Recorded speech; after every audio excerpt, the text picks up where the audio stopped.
इस वक्त की सबसे बड़ी खबर आपको बता दें, महंत नरेंद्र गिरी हत्या मामले में, मौत मामले में आपको हम बता दें, इस वक्त जो सबसे बड़ी खबर आ रही है कि उनके शिष्य आनंद गिरी पर एफआईआर दर्ज कर ली गई है। और ये एफआईआर प्रयागराज के जॉर्ज टाउन थाने में दर्ज की गई है। आईपीसी की धारा 306 के तहत ये एफआईआर दर्ज की गई है। जाहिर सी बात है कि इससे अब मुश्किल आनंद गिरी की बढ़ेगी। हालांकि आपको बता दें कि पूछताछ के बाद आनंद गिरी को हरिद्वार से प्रयागराज लेकर जाया जा रहा है। और नई इस पूरे मामले में जानकारी यही है कि आनंद गिरी के अलावा लेटे हनुमान मंदिर के मुख्य पुजारी और उनके बेटे को भी हिरासत में लिया जा चुका है और उन पर भी एफआईआर दर्ज की जा चुकी है। तो सीएम योगी श्रद्धांजलि देने के लिए आज प्रयागराज पहुंच रहे हैं। आपको बता दें कि पूरा संत समाज तो दुखी है ही, लेकिन उसके अलावा भी तमाम लोग महंत नरेंद्र गिरी की मौत मामले में काफी दुखी हैं और अब जांच की मांग की जा रही है। प्रयागराज के जॉर्ज टाउन थाने में नामजद एफआईआर हुआ है महंत आनंद गिरी पर।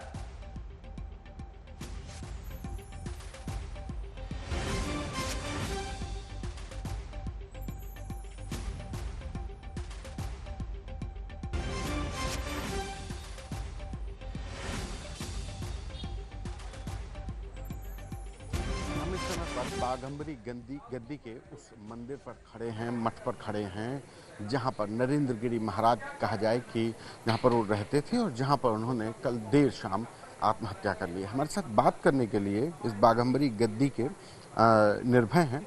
निर्भय, एक सवाल है कि महाराज जी कितना लिखते थे, उनकी लिखावट पे मतलब कैसी लिखावट होती थी? क्या वो लिखते थे कि नहीं लिखते थे? सर वो लिखते थे, बहुत पढ़े लिखे तो नहीं थे, लेकिन हम लोगों के जैसे मैं यहाँ 8 से 9 साल से हूँ, तो मेरा अनुभव रहा है कि लिखते थे, लेकिन बड़े बड़े अक्षरों में थोड़ा सा टूटी फूटी लाइनें उनकी होती थी, बहुत राइटिंग नहीं आती थी, लेकिन लिखते थे वो। और जो उन्होंने 5 से 6 पेज का लिखा है बड़े बड़े अक्षरों में।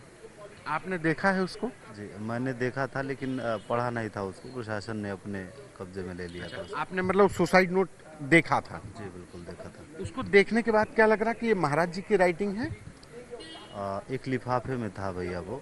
अच्छा। हाँ, महंत जी का ही लिफाफा था, उसी लिफाफे के अंदर सारी चीज़ें थी। तो राइटिंग देखी होगी आपने, राइटिंग पे सवाल है, क्योंकि आनंद गिरी महाराज जो हैं उन्होंने कहा है कि वो लिखते ही नहीं थे। नहीं, ऐसा बिल्कुल नहीं है भैया, वो लिखते थे, वो अपना हस्ताक्षर भी स्वयं करते थे। और एक बड़ी बात है कि महाराज जी ने अपने जाने से पहले लिखा तो है ही है, एक वीडियो भी बनाया है अपने फ़ोन में, और वो फ़ोन अभी प्रशासन के कब्जे में है। वो वीडियो जब आएगा सभी के बीच में तो सारी चीज़ें स्पष्ट होंगी। वो कैसा वीडियो है? वो शायद मैंने सुना तो नहीं, बस देखा है उसको कि वीडियो बना है, और वो वीडियो शायद वही है जो उन्होंने लिखा है। तो शायद वो समझ रहे होंगे कि मेरे न रहने के पे ये भी सवाल उठाया जा सकता है, तो उन्हें बोल के भी ये बात कही है शायद। मतलब वो वीडियो क्या उनका, मतलब एक बड़ी बात है कि क्या वो वीडियो महाराज जी ने, जो नरेंद्र गिरी महाराज हैं, उन्होंने अपना एक कहा जाए कि आखिरी स्टेटमेंट अपने शिष्यों को संदेश दिया? जी जी बिल्कुल संदेश दिया, और एक माफ़ी के तौर में भी रहा उनका, जो अभी सुनने में आ रहा है कि उन्होंने सभी से माफ़ी भी मांगी है आश्रम के लोगों से।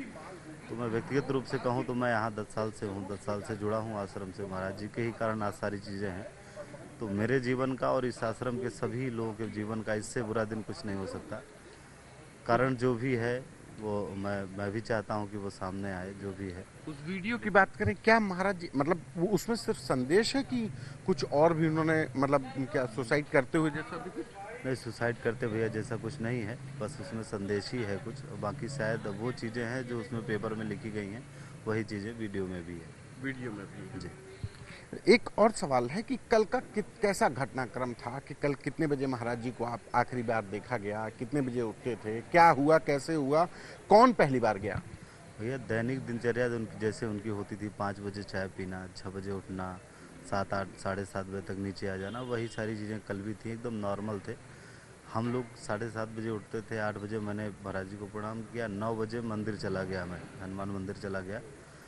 और यहाँ जब आया तो जब शाम के समय आया तो पता चला कि महाराज जी ने सबके साथ बराबर उसी भाव के साथ भोजन किया, पंगत में जैसे बैठ के करते थे। और समथिंग 12 बजे भोजन करके ऊपर गए, 15-20 मिनट आधा घंटा ऊपर रहे अपने कमरे में, उनका कमरा ऊपर हुआ करता था। और फिर उसके बाद वो नीचे आए और ये बगल वाले कमरे में आराम करने के लिए कि शायद मुझसे अभी कोई मिलने आ रहा है। ये इसी के जस्ट बगल में है जहाँ वो जो कमरा हाँ, जहाँ पे हाँ, वो जो पुलिस जी जी वो है कमरा। जी, तो उसी में अंदर से उसको लॉक किया, वहीं पे थे और ये कहा कि मुझे आज कोई डिस्टर्ब नहीं करेगा, हाँ कोई मिलने आने वाला है तो मैं ही मिलूँगा। और आश्रम के जो विद्यार्थी उधर उधर टहल भी रहे थे तो उनको भी डांटा कि आप लोग क्यों घूम रहे हो। मतलब इस तरह का कोई अंदाज़ा भी नहीं लगा सकता था कि ऐसी शायद कोई घटना हो सके। एक उन्होंने अभी कहा कि वो मुझसे कोई मिलेगा नहीं, कोई डिस्टर्ब नहीं करेगा। क्या महाराज जी अक्सर ऐसे अपने एकांत में रखते थे? ऐसा बिल्कुल नहीं था, ऐसा बिल्कुल नहीं था, लेकिन ये था कि शायद कोई मिलने आने वाला था उनसे, तो वो कहे कौन था वो मिलने वाला? ऐसा भैया अभी कुछ क्लियर नहीं